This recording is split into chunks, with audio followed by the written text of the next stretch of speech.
Hello' everyone, welcome to my YouTube channel. সেইদিনা গৈছিলোঁ মই আমাৰ স্কুললৈ। আমাৰ যিহেতুকে এইবাৰ 100 বছৰ হ'ব আমাৰ স্কুলখনৰ। 1926 চনত আমাৰ স্কুলখন স্থাপিত হৈছিল আৰু এতিয়া যিহেতুকে 2026 চনত আমাৰ স্কুলখনৰ বাবে এটা বিশেষ দিন 100 বছৰ হ'ব।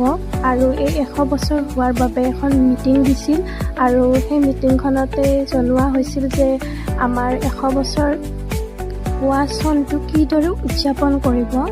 আৰু তাৰপিছত আমি গ'লোঁ পুথিমাৰী হায়াৰ ছেকেণ্ডেৰী, মানে আমাৰ স্কুলৰ নিউ বিল্ডিংটোলৈ। আৰু এই বিল্ডিংটো নতুনকৈ বনাইছে আৰু আগৰবোৰ ভাঙি দিয়া হৈছে। আৰু আমি তালৈ গ'লোঁ, বহুত ভাল লাগিল। বিল্ডিংটোত আকৌ পঢ়িবলৈ মন গৈছে তাতে। কিন্তু আমাৰ সেই পুৰণা স্মৃতিবোৰ আৰু আমি কেতিয়াও ঘূৰাই নাপাওঁ। পিছদিনাখনে গৈছিলোঁ কলেজৰ ইউনিফৰ্ম চিলাবলৈ। লগৰ এজনীৰ লগত গৈছিলোঁ, তাই আৰু মই দুয়োৱে গৈছিলোঁ আৰু ইউনিফৰ্ম চিলালোঁ।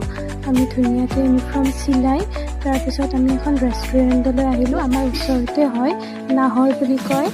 আৰু তাতে আমি দুয়োটাই গ'লোঁ ৰেষ্টুৰেণ্টখনত। যাই কিনে মেনুখন চালোঁ যে মেনুখনটো একেবাৰে আমাৰ বাজেটৰ বাহিৰত। সেইবাবে আমি কি কৰিলোঁ, ৰোলকে খালোঁ।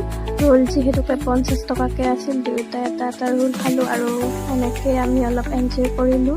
কাৰণ আমি বহু দিনৰ মূৰত লগ পাইছোঁ। আমি একেলগে পঢ়া আছিলোঁ, একেবাৰে সৰুৰ পৰা একেলগে পঢ়া আমি দুয়োজনীয়ে।